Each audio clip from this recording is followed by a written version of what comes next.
Bem-vindos, aventureiros, ao canal Livros que Li, Emoções que Vivi. Eu sou Andréia Oliveira e hoje venho apresentar para vocês o segundo livro da série Família Castellanos, da autora Luna Santos. Bora lá?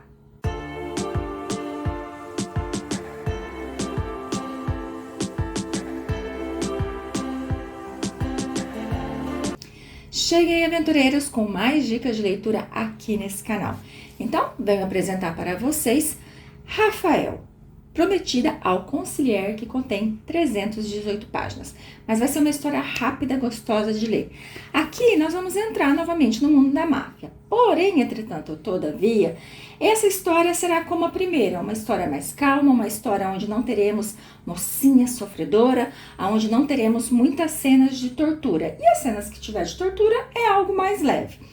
Então, recapitulando, lá no primeiro livro, que foi do Santiago, então ele teve ali a sua esposa, a sua irmã sequestrada, e quando o destino final dos sequestradores foi para Sicília, ele precisou fazer um acordo para que o Dom de lá salvasse a sua irmã e sua esposa, já que ele não conseguiria chegar lá a tempo.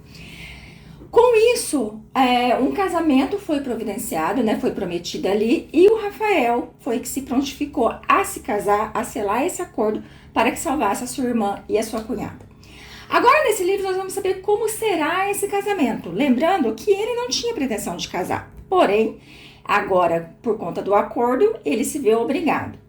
A Olivia, que é a sua prometida, ela foi criada na máfia, ela sabe que ela precisa honrar esse acordo, mas mesmo assim, os pais dela criaram ela com muita liberdade, podendo estudar, podendo ter amigos. Ela teve uma vida normal dentro do que se era permitido. E uma coisa que pega muito nessa história, principalmente pra mim, não sei, é que a Olivia, ela tem ali um grupo de amigos, onde tem amigos, amigas, que ela fica conversando ali por WhatsApp, que ela desabafa. E essa amizade é que vai causar muito desconforto para o Rafael e muitas brigas.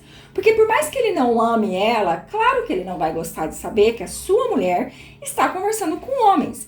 E tenho que dizer para vocês que logo ali no começo das conversas, a gente nota que um deles é um pouco interessado nela. E aí vem aquele questionamento, né? Porque assim, tudo bem, antes de você se casar, você tem a sua vida e o seu parceiro tem a dele. Só que quando a gente se une, quando a gente se casa, a gente tem que fazer algumas concessões, né? E assim, ela não abre mão dessa amizade.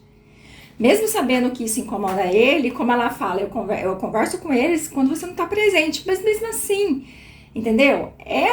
Tem umas brincadeiras, tem algumas coisas ali que pro outro seria desconfortável. Então, na minha opinião, eu acho que ela deveria parar de conversar com os meninos, já que ele não tem amigas mulheres. Mas, enfim, a Olivia, ela bate o pé que ela vai continuar assim, e isso vai ser motivo de várias brigas, de vários rompantes dele. E o Santiago, que hoje já está casado, já tem uma visão diferente de casamento, fica aconselhando ele. A Olivia, assim que ela chega 2 dias antes do casamento em Madrid, para poder conhecer a casa, para poder se preparar para o casamento. Ela já mostra a ele que ela não será a esposa submissa que ele espera. Porque ele sim, gente, ele deseja uma mulher submissa, uma mulher que diga sim para tudo, uma mulher que só fale quando for ordenada. Por quê? Ele é um cara controlador. Ele é um cara frio, é um cara calculista, ele é um cara muito controlador, ele tem tudo sob controle. E ela é uma que não se deixa controlar. Então, isso vai surtar a cabeça dele. E ele percebe isso logo no primeiro contato ali. Porque as piadinhas dela, o sarcasmo dela, faz com que ele fique puto da vida. Só que ele não se faz de rogado, não. Logo no primeiro dia, que ela já faz a gracinha dela, quando ela sai do banho, ela se depara com ele no quarto dela. Sim, porque ele quer deixar bem claro quem é que manda. E essa estadia, né, esse momento dele ali no quarto dela, gente, deixa ela pegando fogo. Só que daí ele dá um castigo pra ela. O castigo que vai ser de fazer o quê? De ignorá-la. E isso faz com que ela fique puta da vida.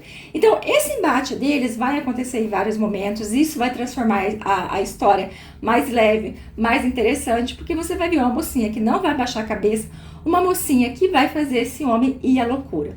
Ele é obcecado, por mais assim que ele não a ame, ele deseja ela, porque ela é muito bonita, ela é muito sexy, e ele fica louco da vida quando outro homem a olha, quando outro homem tenta tocá-la.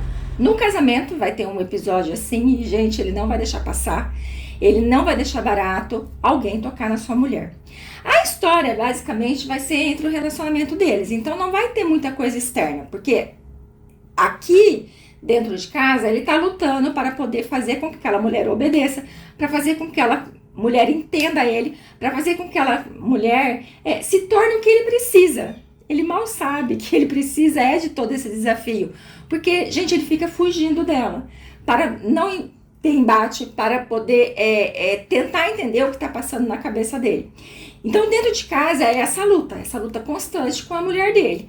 Já pro lado de fora, é ele, juntamente com os irmãos dele, lutando ali para poder descobrir quem são os inimigos que estão tentando invadir seu território.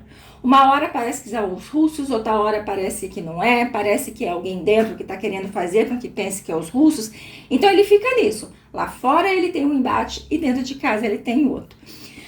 A nossa Olivia, ela já se sente muito atraída por ele. Ela percebe que ele pode vir a gostar dela pelo fato de tudo o que ele faz por ela. Gente, é igual...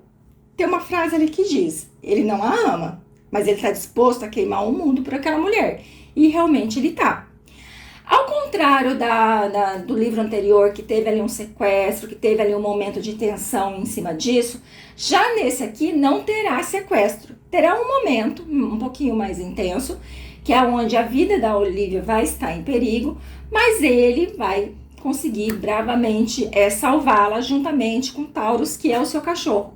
E o seu cachorro é aquele que ele não dá bola para ninguém. É aquele que ele só obedece, que ele está ali à disposição do seu dono, que é o Rafael. Porém, ao conhecer a Olivia, tudo isso muda. E ele já se sente ali um pouco deixado de lado, ele se sente um pouco traído, porque o cachorro dele nunca olhou para ninguém e agora tá ali se arreganhando para a mulher dele. E é uma boa, porque assim, quando ele não está em casa, quem passa a cuidar da Olivia é o Taurus. E ele cuida dela perfeitamente. Então, é uma história que você lê muito rapidamente, porque é uma história que não tem grandes desenvolvimentos.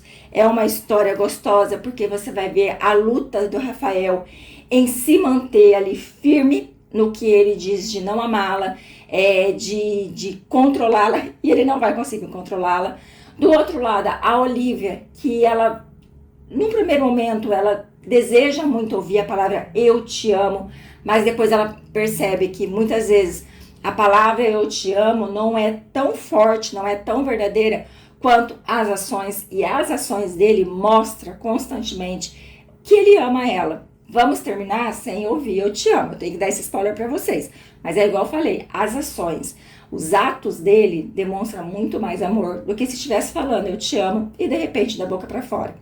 Então, leiam o primeiro, que é muito interessante. O segundo, como eu falo pra vocês, quando é uma série, o primeiro é bom, mas os demais geralmente é melhor. E eu gostei mais da história do Rafael e da Olivia. Então, leiam o primeiro, depois venha pro Rafael e venha para os próximos. Eu vou lendo os próximos e vou trazendo aqui quando der para vocês. Agradeço muito a sua companhia, fiquem com Deus e até a próxima.